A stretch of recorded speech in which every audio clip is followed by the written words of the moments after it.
Hello, and welcome to the Thinking of Me podcast. Today's episode, Masters of Thriving, Uncover the Secret Stories and Strategies, is really special because it's our first in-person recorded podcast ever. Talk about bringing things into the out loud. I'm joined by Jonathon Hickey, Saoirse Cleary, and Rob Dudgeon as we explore some of the real-life, tangible strategies and secrets behind our stories in how to thrive, not just professionally in our fields, but also personally, and steps you can take to cultivate new thoughts today. If you like what we do here, please check out thinkingofmecoaching.com to come to our next event and or reach out through social media. Spoken different arenas before, but in a kind of hotel, kind of event style, and when I've been asked, I was like, what do we talk about, or is my story worth telling? But I love the actually fact of listening to other people's stories. I find I learn more about listening to your story and your story probably than my own, in a lot of ways, because we can be wrapped in our own little bubble. Like when we're in our own story, we can't see outside of it. So it's finding that just zooming out. I guess that's what coaching is just someone to help you kind of zoom out, because when you're overwhelmed in the middle of 10 different tasks, you end up doing nothing. And you're just stuck. Like I think you said, you had it in your diary and then 5 years later, nothing has moved. So we kind of have to, accountability is key, Thoughts around the table. So like that, for anyone outside the room as well as inside, we said that mastery is just in uncovering some of the story to find the strategy. So I suppose that's what I'm seeing today is the common thread.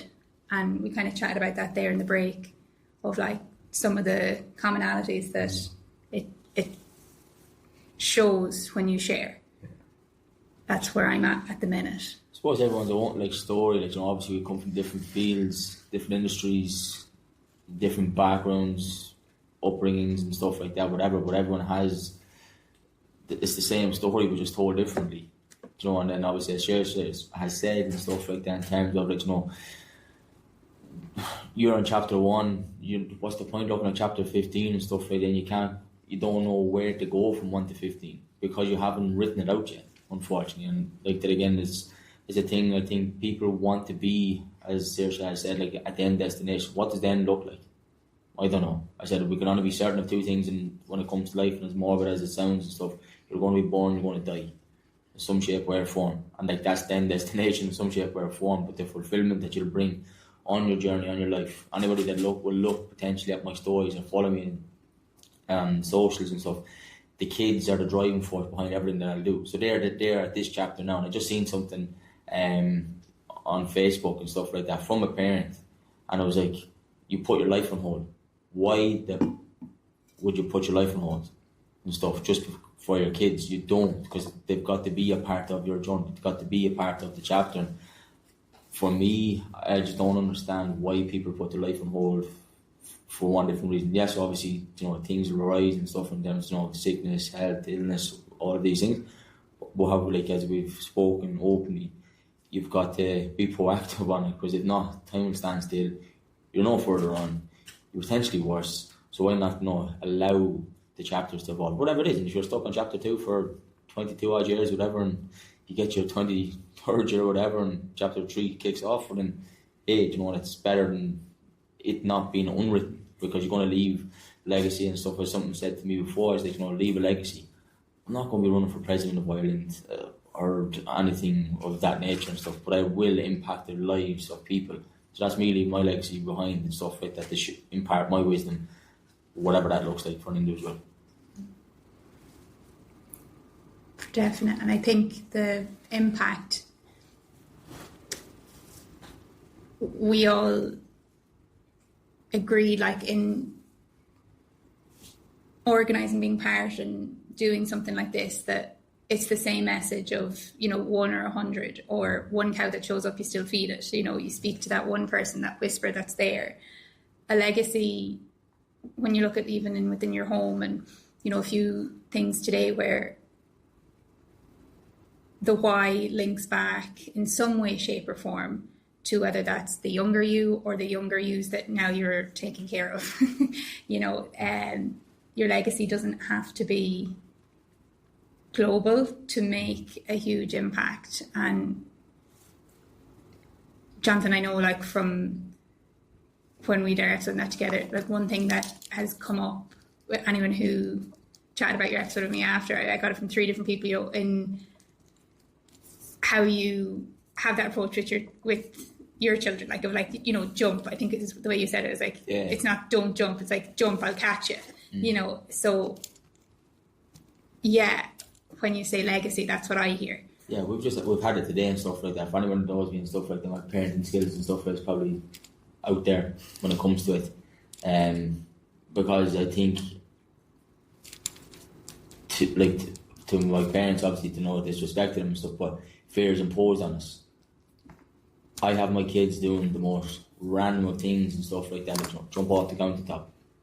What happens and stuff like that, fall and stuff, you're going to break a bone or whatever it is. Like, kids are not made of glass, we're not made of glass, and that's the thing. Was like, as Lauren has mentioned, is like, just to jump, where it's to jump at an opportunity, because the fear of not doing it is going to be the thing that holds you back, and you're going to be sat in the same position. But it's like, they're the big driver for me, with it, and that's why I do. And people relate to me and stuff when they come coaching with me, because they understand, alright, Jay, he's normal.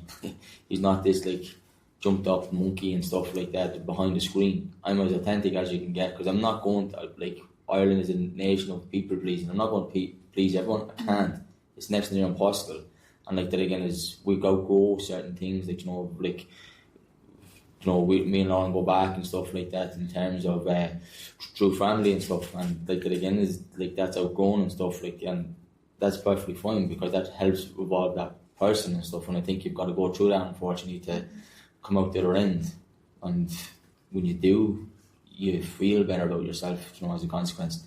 I don't people please and stuff for whatever reason. Why you said, like, I'm 37, I don't care, and not that I don't care about the person, but I don't care. I've got my own things and stuff like that, and if I take your baggage on board, it's just going to weigh me down.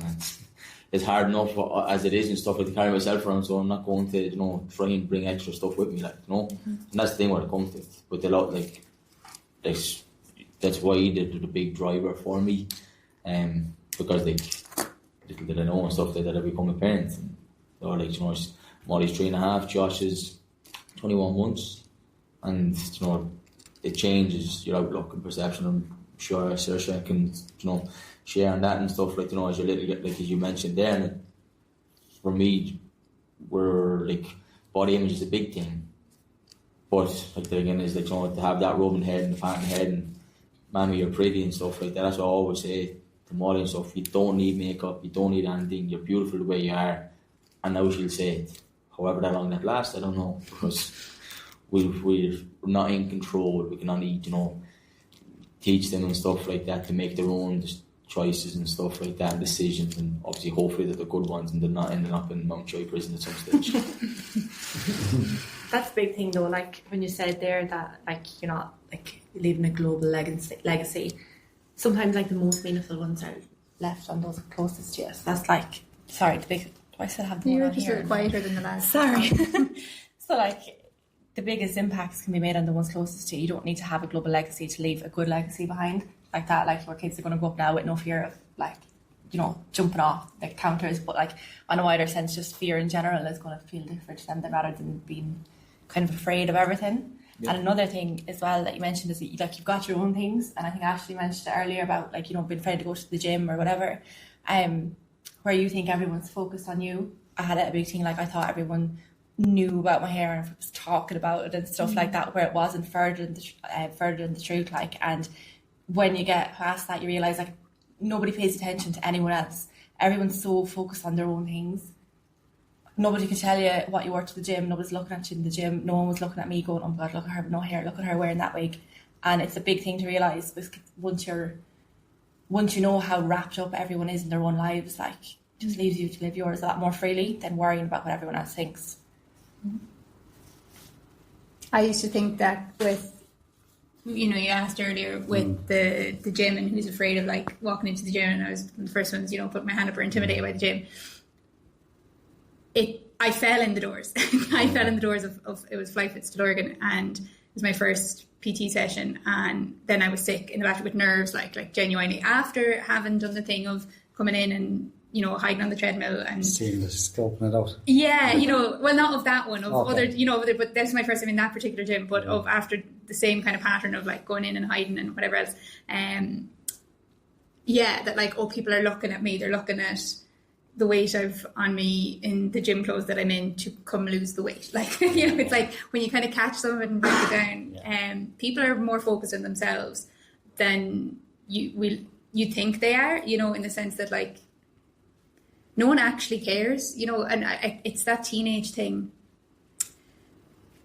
There's a colleague once who wasn't a teacher but worked in the school and just said, you know, hang around teenagers, you think like a teenager, you know, and that's fine and fair. But, you know, some of us, Jordan Peterson would like go on to that about like, you know, never growing up past the terrible twos. Like you never actually got taught how to behave in any way after the age of 2. And then I think you could say the same with school days of like some people don't actually, and maybe we all know someone or multiple who never actually grew up past the Peter Pan or that of teenage years.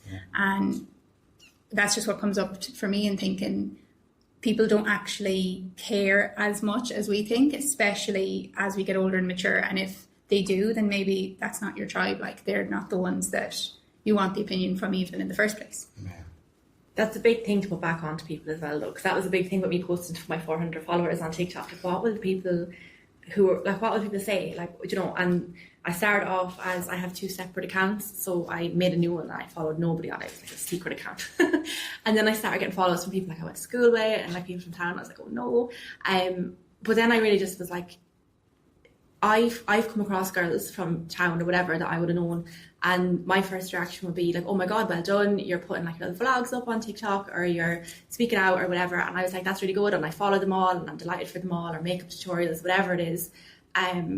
So why wouldn't people react to mine in that way? And then the flip side of it is, if people are like, I always get freaked out when I see someone has sent it to someone, because I'm like, that's either really positive and they're like, this girl is really good, or it's someone like sneering. But if it is the second, like what are they like doing? Not to sound mean, but what are they doing that's so great that would give them like a pedestal to look at my situation and judge it, you know, that kind of way. So once you take that out, and I don't care what people who are making fun of me or whatever says, let them add, like I'm trying to do my own thing, trying to build my own thing. This is how I'm doing it, and if they have a problem with it, like it's their own issue. Yeah. But I think a lot of people don't have that issue, and I think a lot of people, it's just the nerves or their own kind of internal monologue being like, what are you doing? Everybody's going to be wondering what you're doing. Like, so no, it's a big thing to come over, but once you realise it, it makes it a lot easier. Lads, do you have that, Rob and Jonathan, like from a male perspective, and like really grateful to like have the male voices in the room around the table, and that like, what way is it for you? You heard it there now, Rob. We're all about male power now. Yeah. In terms of being self-conscious and stuff. Yeah, kind of in that, I don't know, close to home barriers, or people, I know, you know, people pleasing, but like people think barriers. I came from a small town as well. Like everybody knows each other. Like everybody's either dated each other or knows someone that's dated each other. So during COVID, I started making like long form vlogs about mental health and my story of being in hospital and all of these things. And lads from my school would message me, like lads who used to bully me, opening up to me and all of these things. But then my whole town started following me, and I actually went into paralysis by analysis and deleted the whole account. Yes. So all of it is like lost. And I asked myself why. And it goes back to when I was doing kind of shadow work and coaching. It's like we get to a certain age, like up until the age of maybe 5 or 6, we're told dance if you want to, put on a dress if you want to, like you said, jump off the countertop if you want to. And then we go into school and we're conditioned and we start losing parts of ourselves, and all the creativity and all of the playfulness, it's all stripped away from us. And I think more so in this country than most of, we're not very expressive. It's like if you make a TikTok or a video, who are you to be putting yourself out there? But like, really, what you said, nobody cares. Like, really, like, we're going to come into this world, as morbid as it sounds, and leave this world on our own. And it's the impact and legacy that we make that's going to make the difference. So I think I have to tell myself is like, just put yourself out there. This is what you're passionate about. Who cares if you only help one or two people? Like, I'm not going to be the next Jerry Hussey. I'm not going to be, and I don't have to be. Yeah. I have a small impact on this world and the people around me, and explore that creativity and reclaim the parts of myself that I lost when I was going into my teens, I would say. So yeah, that's kind of, it's always a reminding, like, your people close to you will constantly remind you, like, listen, you used to love that when you were, why have you stopped doing it? And you ask yourself, like, oh, it's because they might look at me like, he's a bit weird doing that, or why is he, like, a lot of the things, holistic type of stuff, I'd go into a room and I'd be the only lad in a room full of women. Now I'm trying to break those barriers down. Like, I want mixed groups because I've been involved in mixed groups and you learn so much more. It's all men's work here and women's circles that. But until we can start coming together, that's when you learn more and more. Like, my Gigi's from Argentina. It's all mixed schools. Mixed schools here is like, I asked my friend, would you be in a mixed school? Like, no way, you couldn't be in a mixed school. You'd be distracted. But like, we're being, so that's where I'm at. I actually had that thought. It's one of the things I wrote down earlier when you were talking about the lad that was getting in trouble and throwing stuff in the school and that kind of thing. And Jonathan, I know you touched on it in your share as well, of like, off the walls, or whichever way you said, and like, lads do get that kind of thing, and or that persona sometimes put on them. And when you say with the schools, I was on a teaching practice in a local school, mixed school, and home economics is my background, so I think I was in my second year placement, and here I was in a mixed school teaching lads for the first time. I was like, I'm not like that, I'm not going to be able to do this. I was like, XYZ, after coming from an all girls, and there's these two characters, it's the only words I have, but they used to sit front of the room because the teacher had them in the seating plan, and she told me, do not change the seating plan, whatever you do, or you'll have trouble, because if they're any further back. So the lesson plans I had from the college to do, with the group was in sewing. So not only was I trying to get into the home economics mindset from a lad's point of view as a barrier for me, and never having had that experience, now it was, how can I get these two bios, and that's not the only word I can say to describe them at the time, how I used to see it, was to thread a needle, and I learned so much, and I've told that story in different ways, and there's a couple of layers to it that just for local privacy and barriers and things like that, I won't go too close to it, but at the end of it, I would have said they were driving me mad, and it's one of the best experiences I ever had, because at the end of the couple of weeks I was there, they came up to me with a card and, dear Mr. Fine, and we're going to miss you, whichever, in a box of chocolates, and one of them was all teary, and I was looking at them and I was like, you have driven me mad for the last month or whichever. And I look back on that a lot when my coach is a male coach, and I trained Jay Shetty certification for the coaching myself then, and I'm in under Dean Graziosi, Tony Robbins, like that. So when you say like men at the table and that women, there is a masculine, feminine energy that absolutely we all have and need. And I'm not an expert on it, but in the very first episode of the Thinking of Me podcast, kind of addressed it with our first guest, Aoife Maher, and we talked loosely around it because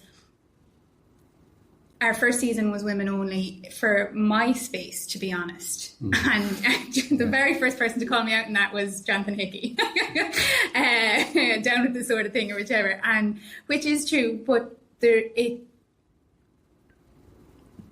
depending on your experience, one way or the other, there's a lot of men who won't talk to a woman at all, and can't open up for one way or another for something there, and and the other way around. So I'm kind of just sharing that as thoughts, and also to the room and inside and outside, that's kind of the journey of where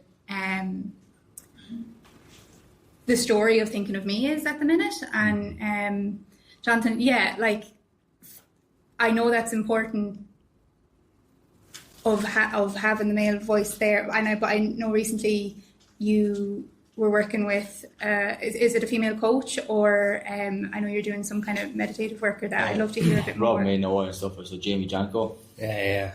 So I go studying underneath Jamie, but I hopped on a call with Jamie or whatever, and she just asked me basically and stuff why I was doing or why I wanted to come onto her course. So for everybody, it's a breathwork facilitator's course, but it's trauma informed somatic breathwork. And like that again is because like we suppress everything and stuff, and just like speaking to her, and I told her, and she's like, oh wow, she said, like, as a coach, what you're doing and stuff like that, if you can bring that back to your own realm and stuff like that. And I was like, yeah, because people have been conditioned for so many years and stuff like that of, you know, this one internal dialogue with themselves, and then to feed that, like, you know, as like what Saoirse said, like, you know, if I put this out and stuff, what's he going to think, or what's she going to think, or what the girl's going on the road, or the kind of thing.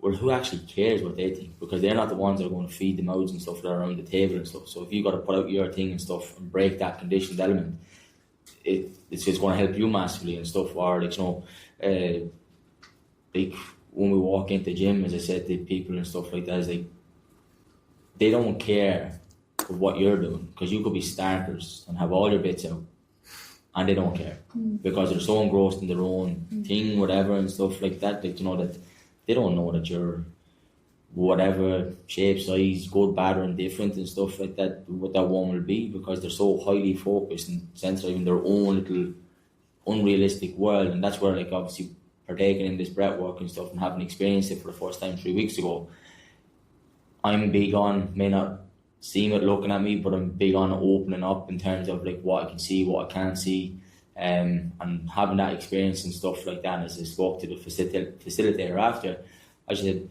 well, what did you think, whatever? And he goes, well, there was definitely something in the room anyway.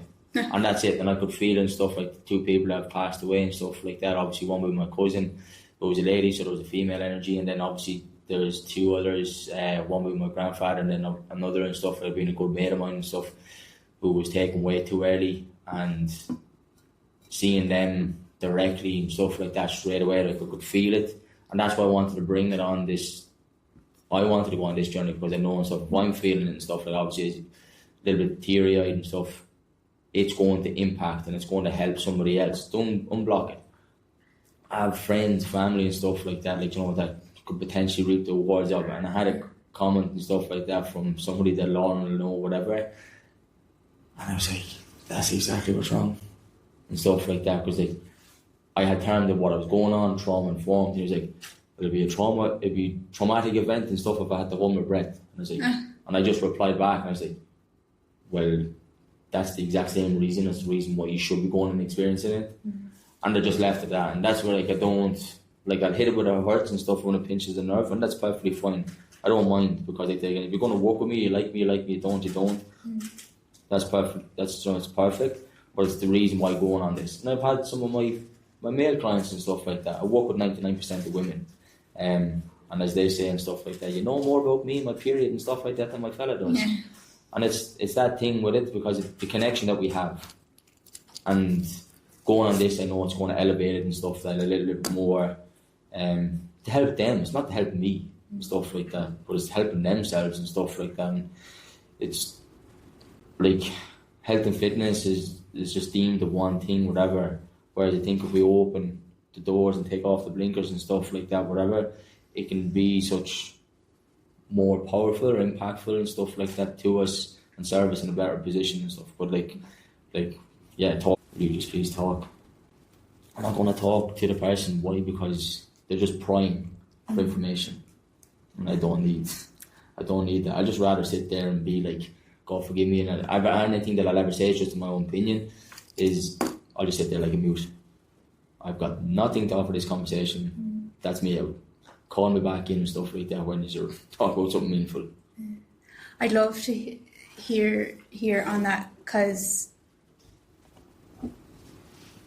cards on the table and full disclosure, like we're in Mullingar and my family think I'm stone mad in some way, shape or form in the last couple of months, and they haven't seen all that, the stack, you know, that we kind of talked about earlier, and like the knock-on effect. I only kind of started sharing the news, going to the gym as far as that, but you know, coaching and the industry of like forward focus of, and also digging back into like old patterns, you know, we touched on that earlier, and like the Irish mindset is not used to it and we're very skeptical of anything we don't know and we're not used to, and those awkward conversations that come up at home and in small towns, and however close to home that is, like I'm back living at home at the minute where I really mean it. I sound like a broken record, but I am really grateful, and I'm not coming at it from any angle other than that. And the support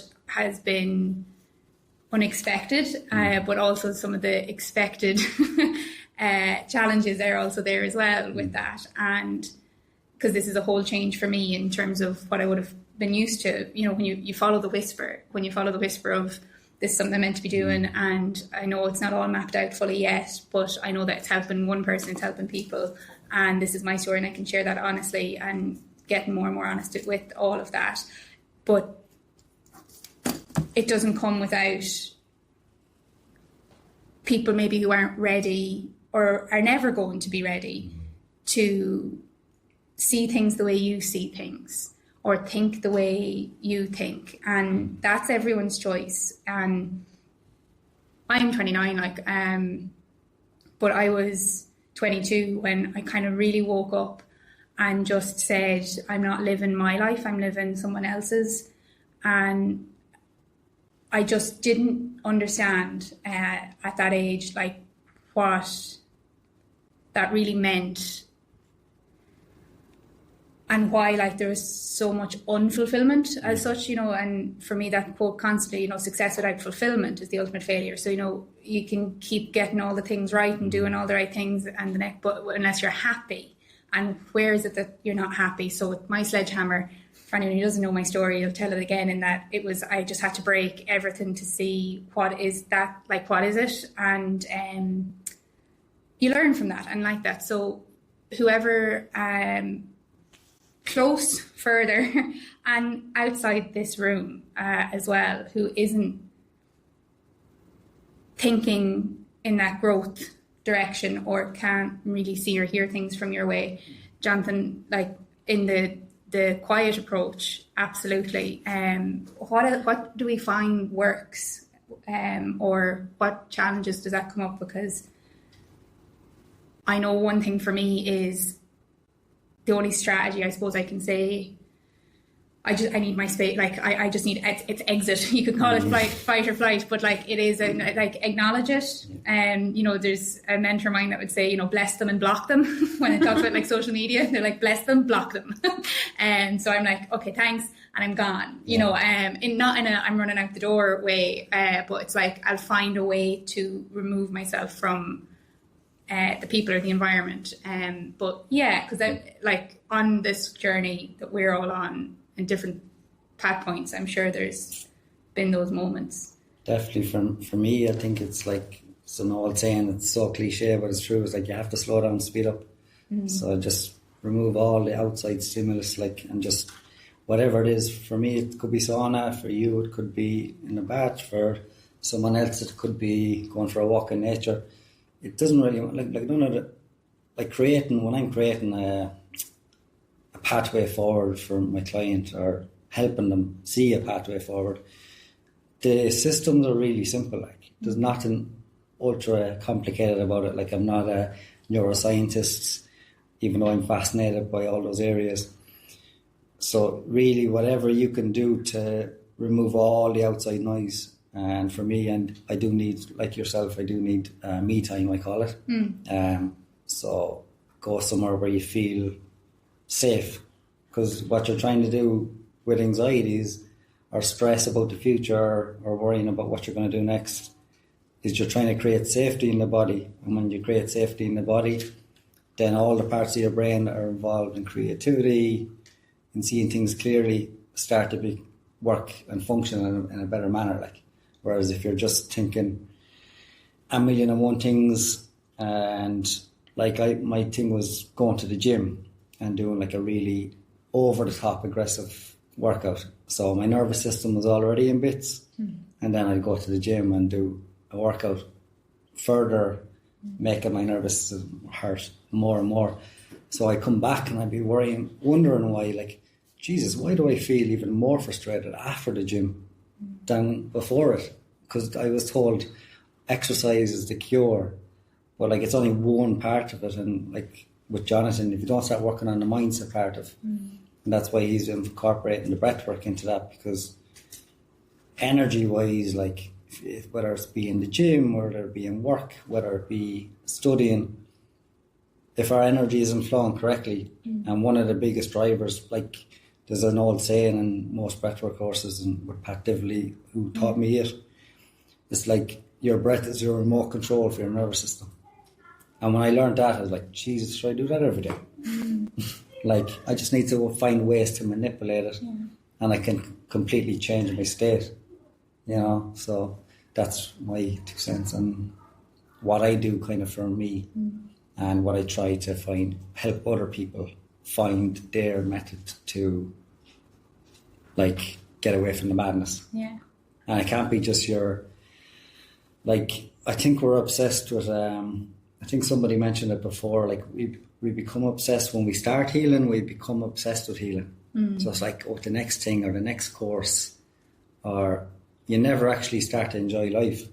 You're waiting to be healed. You're never going to be healed. Nobody here is ever going to be healed fully. You know, my father is still at it, and he's in his 60s, and he's a Reiki practitioner, and he's all this and that, and all he talks about it. So I just tried to get to people like, okay, how can you improve your state right now? What small little step, even if it's tiny, can improve the next week, and then you can build on that, because you're never going to be perfect, you know. On the other side of that, I spent so long, I think, in, I don't know, was it school or whatever? I think it was mainly the ADHD. I'm not 100% sure. But I spent a lot of time just mimicking and copying other people to try and seem a little bit more normal. So everything that, like, say, my friends or anyone who was close to me, I was like, yeah, I like that as well. And I did that the whole way up, and then got to when I was an adult, and I was like, I actually don't know what I actually really like.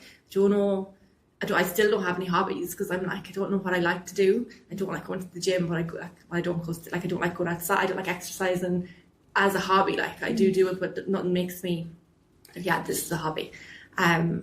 So I'm still like very much trying to find out what it is I actually like, that I'm like, right, this is my thing, like, for my 5 minutes.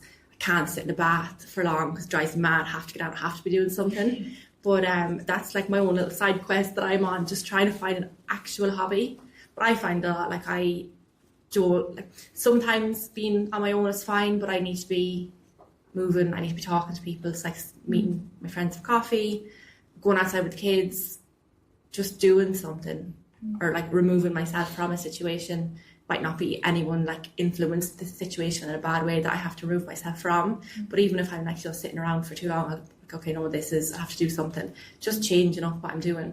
But like, yeah, I'm still like, now I couldn't tell you what my hobbies are. I don't know what I like to do.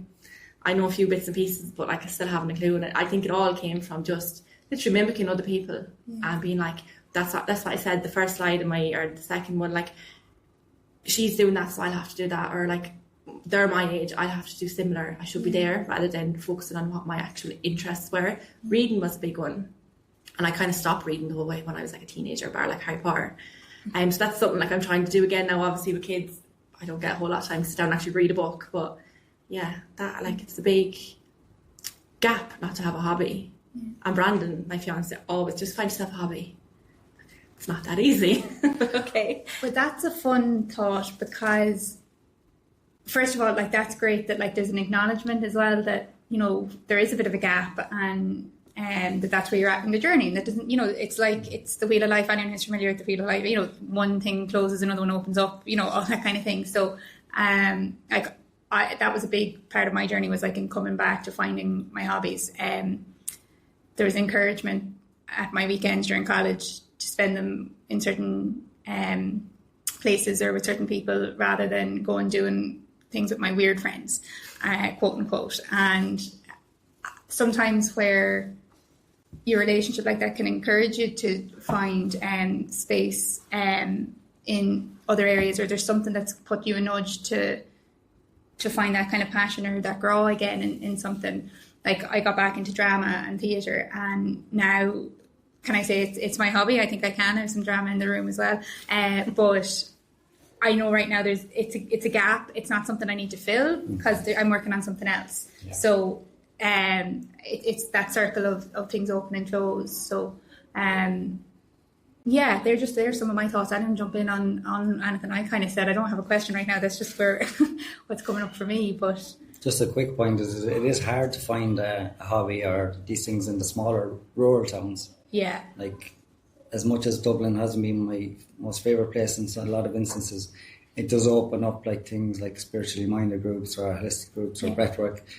I couldn't find any of that when I was living in Mullingar. It is tough to find or experiment at new things. So I think there's roadblocks there, but I think there's always whether it be art or, you always can try something, Yeah. But I think we judge ourselves if we were to come home with a colouring book. Your parents would probably say, "What's wrong with this lad? He needs to be signed in again." It's those type of things that we need to literally remove ourselves from other people's opinions and what could I try now, or what did I enjoy doing when I was 13? Going bowling, something like that. It's very simple stuff, but stuff that you could do once a week or once, But I think, the hard part is with a hobby is sometimes a hobby is better when you do it in a group or with other people. So it's hard when there's no groups in certain things. I'd like to try that, but I don't want to be doing it on Zoom. Yeah. That's the tricky thing. Yeah. And that was kind of how today was born, was to see where is the room? Because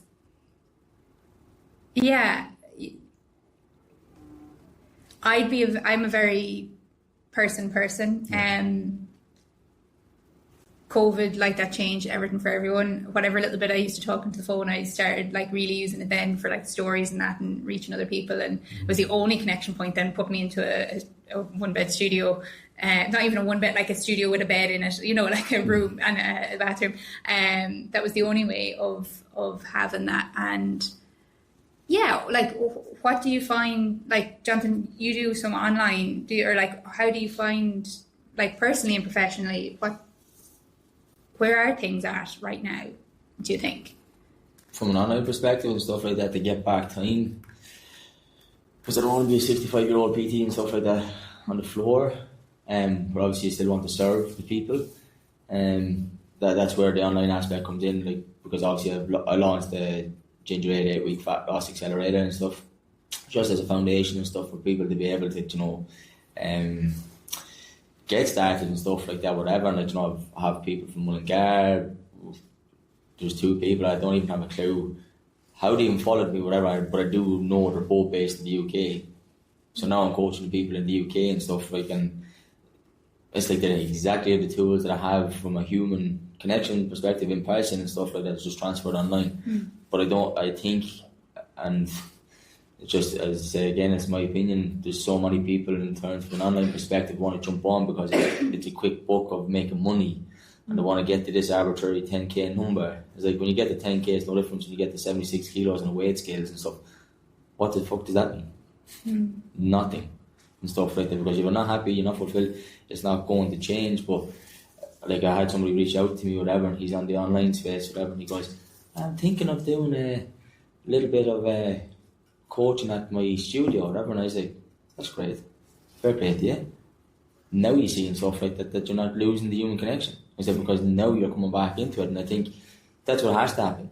and stuff like that with it. Is I guess like in terms of we talk about like AI and ChatGPT and all of these things, work with them rather than against them. But like at the end of the day, it's never going to be able to replace you fully. Why? Because you're a unique individual to yourself. It can't carbon copy Lauren, can't carbon copy Rob, can't carbon copy Saoirse, because why? Each of your like professions and stuff like that are individual to you. It's authentic, because no robot can mimic me as much as it wants to and stuff like, and that's the thing. And like like that again, because it can't take like Saoirse's thought process in terms to be able to develop wigs. It cannot physically do that. And I think that's where like people are pushing such an emphasis on online. It's part and parcel. It's 100%. It's going to bring in extra revenue for me 100%. But I think again, it's not going to be the deal breaker, because there will have to be a happy medium in terms of it. And why? So I can spend more time with my kids and stuff like that. Like that again, is I am when it comes to it, I'm in their lives and stuff like that with more than potentially most parents and stuff like that. Why? Because I literally go from here to where that camera is now in front of us, and people don't know it's a very short distance that are listening to this back in audio. And that's the thing. I go in, be able to see them, put them to bed, go back. Some parents don't get to do that because they work and stuff like that. Myself and my wife were both blessed. She's a hairdresser. And I just sent her on like Saoirse thing and she's like, what's this? But she did, like, obviously she didn't know, because I just like shared it across to her, and she goes, what's this? So I presume I get 101 questions and stuff like that after. But it's just that thing, we're both blessed with our work and stuff. Self-employed, it's tough and it's hard, and housing crisis and all this. But everything that we're doing is to buy back time for that perspective. But everything is in person or online. Yeah. And I think the marrying of both together is good. And it'll change, I'm sure, and stuff like that, unless something happens, or unless I decide to put on a balaclava or whatever and start going around robbing banks and stuff like that. But I won't do that. Just in case the bank does get robbed here. You heard it here first. It didn't happen. What do you think, Rob? I know you said like in person. Yeah, it's like I'm kind of torn, because like definitely 100% with a lot of things like fitness and coaching like that, it does give people such freedom to like do it from home, and it takes a lot of the roadblocks away from them. I think like veering away from that side of things, just in general as society, I think we are too isolated. Like, so most people now work from home. Most people then they go into a gym with the headphones in, so it's complete isolation. And if you're not too aware of it, I'm definitely guilty of it, because whenever I'm a bit overwhelmed, I do go into my bubble and I kind of isolate, and it can be too much the other way, so now I'm pushing myself to be in, whether it be meetup groups, whether it be social groups. Like, it's one of the reasons why I went back down with a coaching on the gym floor next week, is because I do miss that human element, because obviously most of the coaching sessions, even though I'm open to working in person, most people do prefer online. So you kind of need that. There's something powerful about like being in a room with other people. Like 100%. I've seen. I remember going to a men's group with suicide prevention a couple of years ago, and there was a lad came in and he had the Snicker pants, all the tools, and he's like, "What the fuck am I doing here?" He's like, "The wife made me come here, and I don't even know why I'm here." And an hour and a half later, he's in floods of tears and he's opening up. And he's like, "What the fuck did you do? Did you put my tea?" All we did was a bit of breathwork. And he couldn't understand why all stuff that he was holding on to was just releasing. He thought like somebody spiked his tea or something.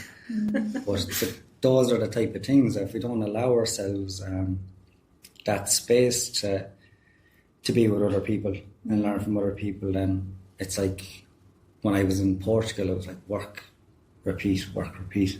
And as much as I love what I do, you have to give to the other parts of yourself as well, Yeah.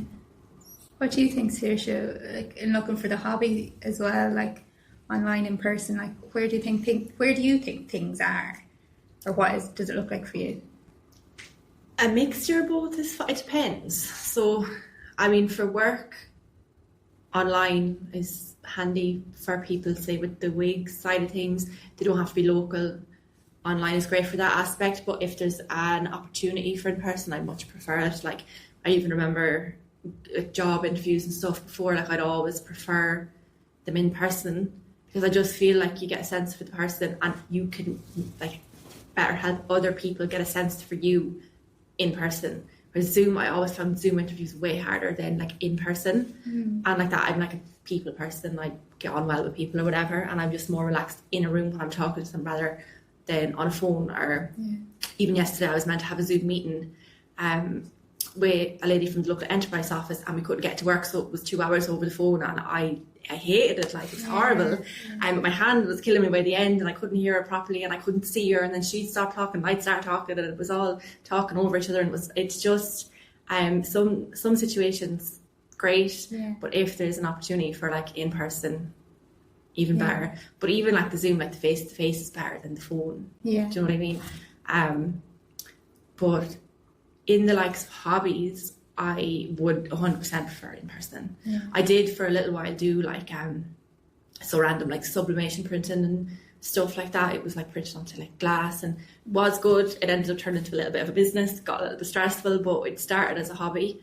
But I didn't like it in the end, because it was me going up to a room on my own and doing it up there, like, and it was grand, but I prefer to be out with other people. I'm allergic to being outside most of the time, but I'm getting better. But even like I wanted to go back, and I was actually saying it to Mammy recently, like I found all my old Irish notes from school, and I opened them and I couldn't understand what I was writing. I was like, I don't understand this anymore.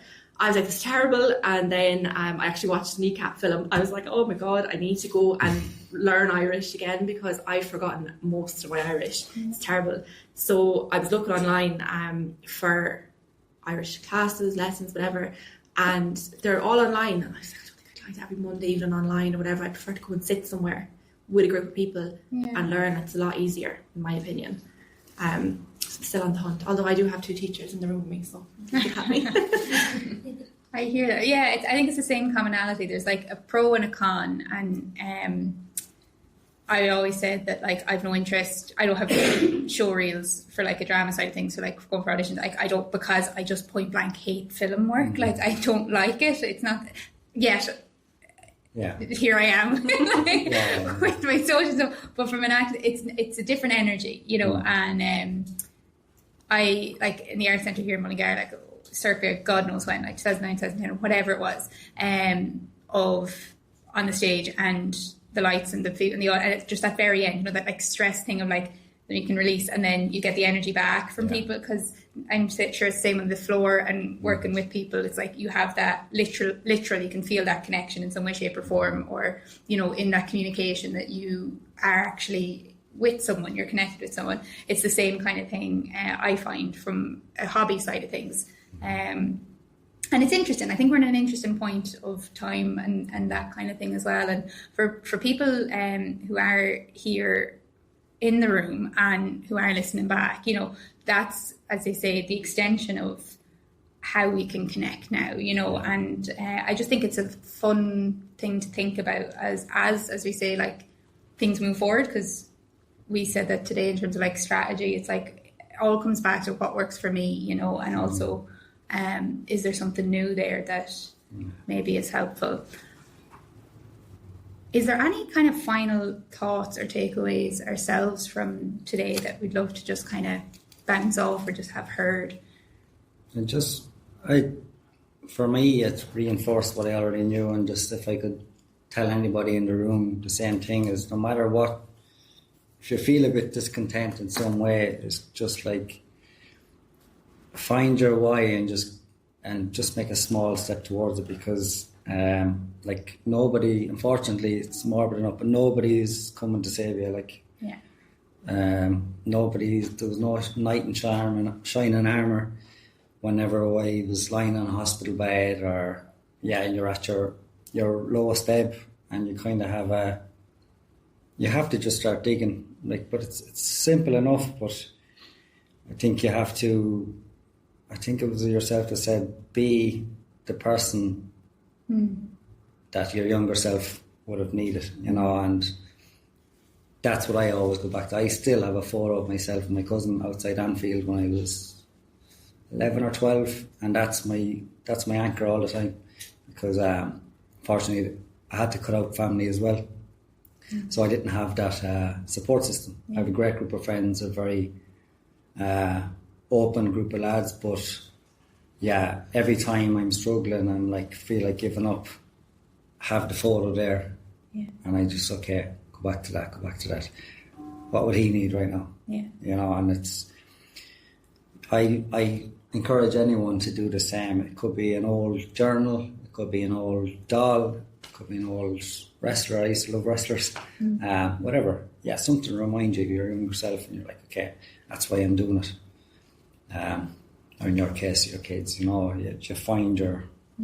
Because it's going to get tough, like anything long-term, goal-related, whether it be recovery, weight loss, anxiety, management, it's very simple, but it's not easy. Yeah.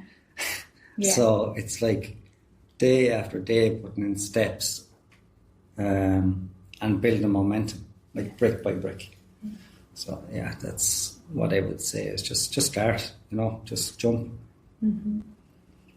Reach out to that coach, therapist, whatever, PT, whatever the case may be, just reach out. Yeah, agreed. 100% was one of my slides, like, just start, don't wait for the right time, don't wait till you have all the bits and pieces, just do it with what you have.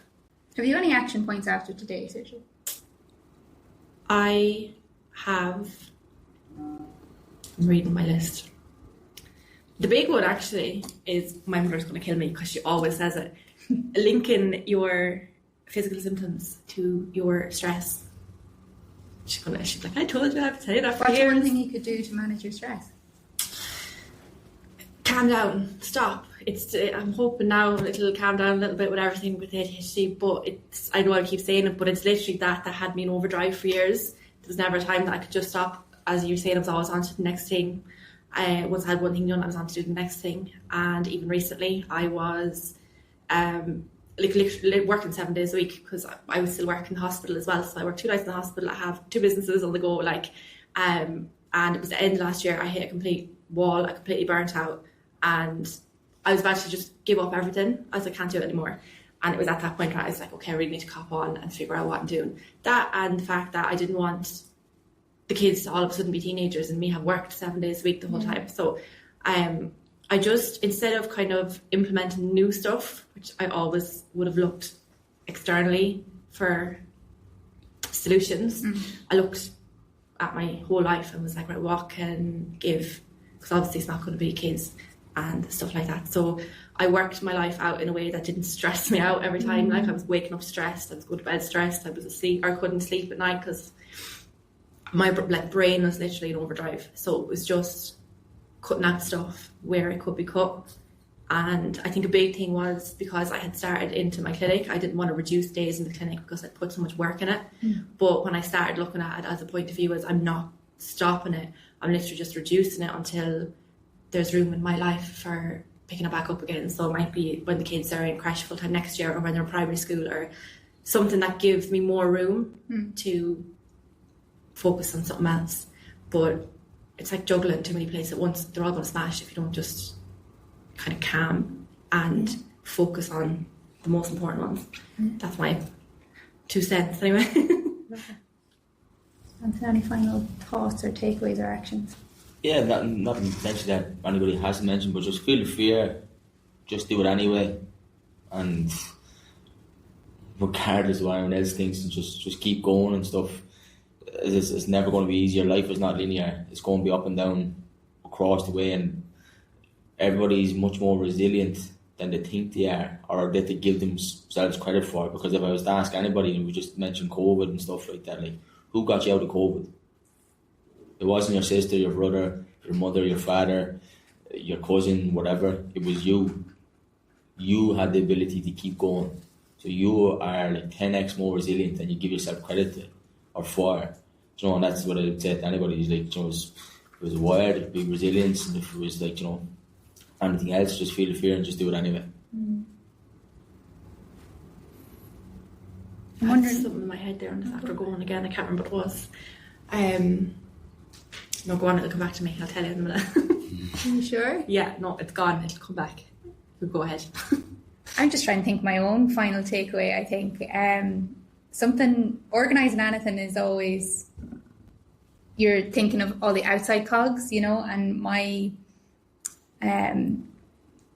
I call it a focused vision board. I kind of do it a little differently because I see the vision, but I need to like bring it back into focus of what is the one thing and that. So I kind of played with that a little bit last year, and I kind of designed a focused vision board as such for this year. But it's the thinking of me year, and you know, I used to play with things like Lauren 2.0 or the year of Lauren or project this or you know stuff like that. And in the times when I didn't know who to talk to and had felt like there's or whichever, I used to talk with the pen, you know, and then the pen turned to the phone and, you know, stuff like that. Like, so, and thinking of me somewhere in 2018, like it was just what I said, I'm just doing this. And that was, you know, it was a blog at the time and a whole different mindset frames as to where it is now. And as I say, like that's so open.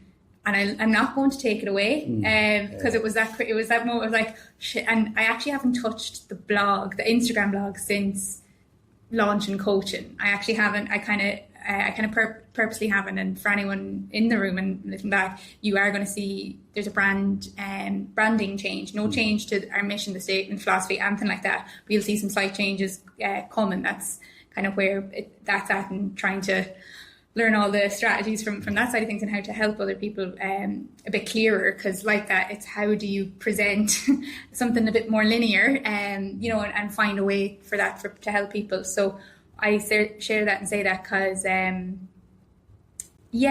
was like my thing for this year is like that. Yes, that's in a business side of things now of like this is what I do in helping, but also it means Lauren as well. You know, it also means like,